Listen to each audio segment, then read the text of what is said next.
Senti de l'aide, souffrance, désespoir, monde qui perd du famille, travail, famille qui se viole.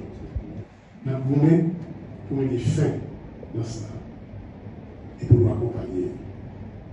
Mais c'est bien là, nous saluer et honorer résistance héroïque, nous qui empêchent de payer les forêts, producteurs paysans, Sarah, artisans, chefs d'entreprise honnêtes, fonctionnaires d'État, policiers appelés honnêtes, organisations sous quartier. On va profiter pour inviter tout le monde pour nous entrer dans la bataille contre la sécurité. Il n'y a plus de place pour la division. Il faut s'unir pour gagner la lutte contre la sécurité. Au nom du Conseil présidentiel de transition, je renouvelle mon engagement pour établir la paix. Nous devons redonner l'espoir et jeter les bases de la paix de stabilité, d'équité et de prospérité partagée pour tous les fils et toutes les filles d'Haïti. Merci beaucoup. Aux convenus et aux engagements pris, nous devons prendre des mesures concrètes pour préparer le rendez-vous du 7 février 2026. Sur les élections, par exemple, il faudra continuer à alimenter le fonds dédié à la tenue des élections et au CEP, financer les activités du comité de pilotage de la conférence nationale, œuvrer à la mise en place d'un vaste programme d'identification des Haïtiens. Il reste entendu que la concertation avec la société civile et la diaspora doit également se poursuivre. Et nous ne manquons pas non plus de faire appel à nos amis de la communauté internationale pour l'appui au processus électoral. Je dis, il y a des amis de la diaspora qui sont avec nous. Merci de l'amitié de votre présence, chers amis. Chers concitoyens, ma passion pour payer un téléphone au centre l'appel que Conatel a mis sur pied. Côté que il y a un téléphone dédié pour la DGI, il y a un pour l'immigration et l'autre pour la douane. Si il y a un client qui sentit pour une raison pour l'autre, il y a des abus qui a fait, et il y a des magouilles qui a fait, téléphone ça a servi comme un téléphone d'alerte.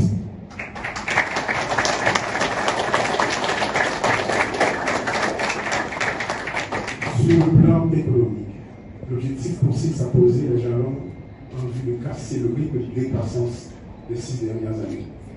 Pour cela, il faut soutenir la production nationale et stimuler tant la consommation que l'investissement en favorisant une approche régionale.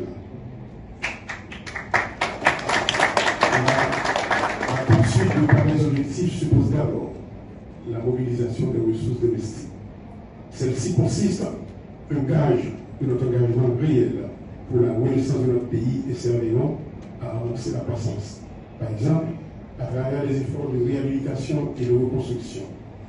La violence a forcé bon nombre de nos citoyens à abandonner leur logement et à délaisser leurs activités productrices de recettes. Dans ce contexte, sur le plan humanitaire, plusieurs actions urgentes s'imposent. Parmi elles figure le relogement des personnes déplacées internes, la constitution de structures d'accueil pour les déportés, le support nutritionnel d'urgence aux personnes en situation d'insécurité alimentaire, l'accompagnement psychosocial des jeunes et des femmes victimes de violences, notamment de violences sexuelles. Notre objectif majeur demeure le retour en mesure de mettre fin à l'insécurité. Fort de ce constat, cette année même, plus de 3000 recrues seront formées pour combler le déficit en nombre de troupes sur le terrain, au niveau de la police et au niveau des forces armées d'Haïti.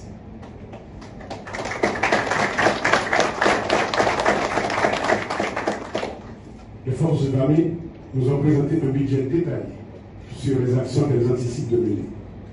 Monsieur le Premier ministre, le ministère de l'économie et des finances et celui de la planification doivent s'assurer de l'exécution effective de ce budget.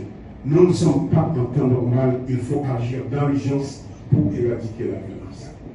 Il me plaît de vous informer que le protocole d'accord sera signé entre les forces armées d'Haïti et l'Agence nationale des aires protégées pour la mobilisation des agents des aires protégées dans la guerre contre les grandes armées. De plus, les démarches sont en cours pour un support aérien et maritime de façon à mieux protéger nos frontières maritimes et terrestres. Il importe d'évoquer l'autre aspect de la lutte contre l'insécurité. Les enfants impliqués dans les gangs armés, l'État devra prendre les... Dans le parvis, en face du commandant de la comptoir. D'autres amis, El Salvador, Jamaïque, le Bahamas. Nous profitons d'un minute de silence pour tout policier à soldat, à policier kenyan qui tombent dans la bâtiment. Une minute de silence.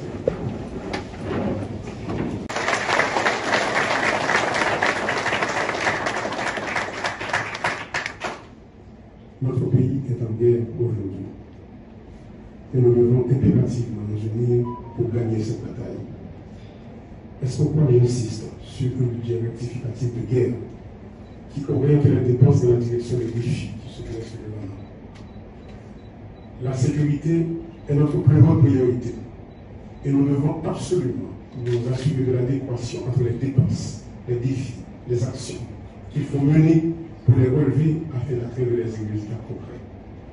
Le Conseil présidentiel de transition et le gouvernement doivent garantir que les projets des ministères s'inscrivent dans cette démarche et concourent à l'atteinte de ces objectifs.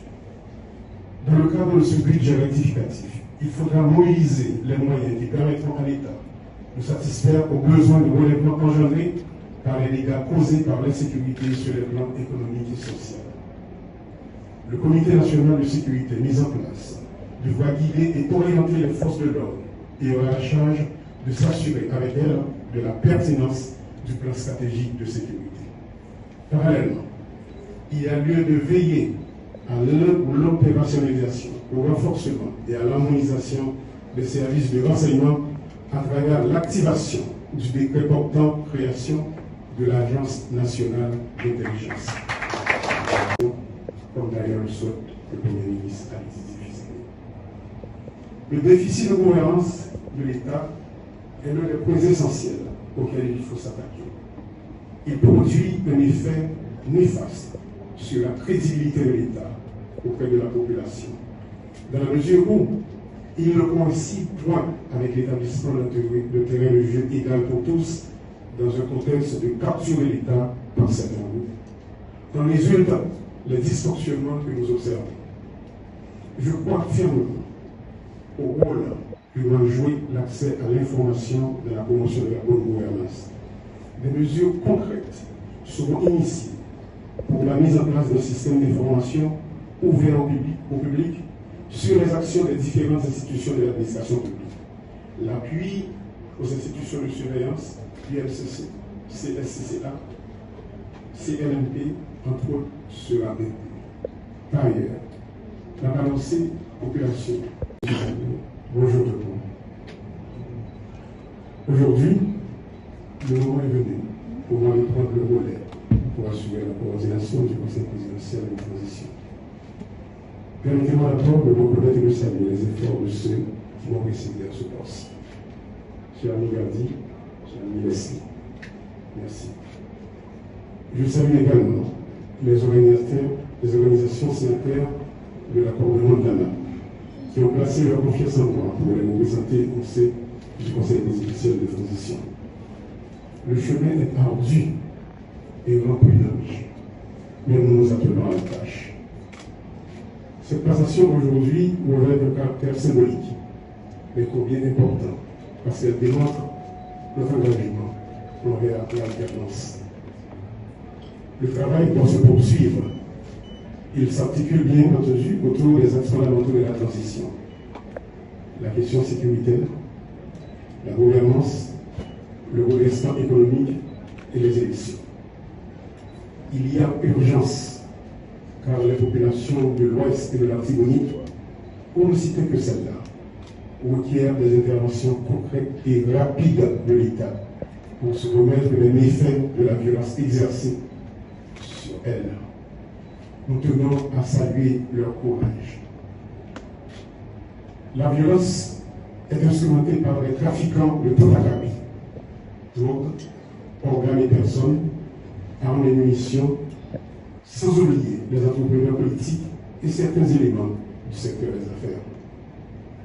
L'insécurité a créé des besoins additionnels et exerce une pression sur les ressources déjà insuffisantes que l'État devrait canaliser, par exemple, vers la santé, l'éducation, l'épanouissement des jeunes. Du Conseil présidentiel de transition, l'illustre économiste Fritz Jean, Madame de la Roche.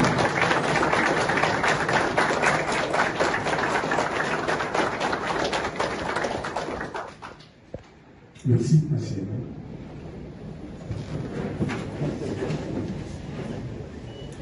Monsieur le secrétaire, président sortant du Conseil présidentiel de transition, cher ami, chers collègues du CPT, monsieur le Premier ministre, monsieur des zones qui ont plongé le pays dans plus de misère toujours. Nous remarquons des efforts qu'a fait pour reprendre le contrôle dans certains quartiers. Pas de route par bois. Solution, c'est le mariage. Peuple là, avec la police, avec l'armée et puis force internationale. On nous met les mains, on nous bataille pour payer nos capelles, dans solidarité et courage. Nous faisons créer un réseau national, centre d'accueil pour les gens qui sont plus vulnérables ou qui ont un problème avec la loi. C'est un gros pas pour chercher à retirer les gens dans les criminels. Le moment est arrivé, cher Fritz, de te tendre le témoin. Je te sais capable et animé d'un patriotisme et d'une foi inégalable. Tu peux toujours compter sur moi, sur nos collègues présidentes et présidents, et sur le Premier ministre Alix Fils-Aimé et tout le gouvernement pour mener à bien cette glorieuse mission. Souffrez maintenant avec moi que je vous énumère certaines actions réalisées par le Conseil présidentiel de transition sous ma coordination durant ces 5 derniers mois.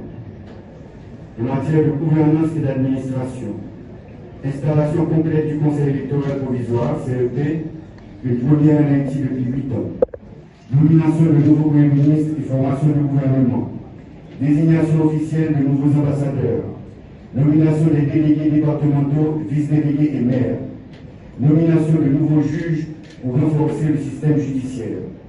Désignation de directeurs généraux à la tête d'institutions publiques. Organisation des assises régionales pour le référendum constitutionnel. En matière de sécurité et de défense, déploiement des forces armées d'Haïti à la base militaire de Vertières et création d'une promotion spéciale de plus de 700 agents de la police nationale d'Haïti. Commande d'équipement en cours pour les FADH de la PNH. Mise en place du Conseil national de sécurité et d'une task force permettant le renforcement de la capacité de frappe des forces de sécurité. Arrestation de plusieurs individus impliqués dans des crimes de financement de gangs. Demande officielle au gouvernement haïtien d'ouvrir une enquête sur les personnes sanctionnées et d'évaluer les preuves à leur rencontre. Mise en place et opérationnalisation du comité de désarmement CNDTR. En ce qui a trait au développement des infrastructures, mise en opération du port de Saint-Louis du Sud, améliorant la logistique et le commerce, agrandissement de l'aéroport de Jacmel pour stimuler le tourisme, une délégation de plusieurs agences de tourisme est attendue prochainement, agrandissement et mise en opération de l'aéroport international des Cayes. En matière de diplomatie et relations internationales, première visite officielle d'un président étranger à Jacmel, avec la création de 2 conseils binationaux pour renforcer la coopération externe,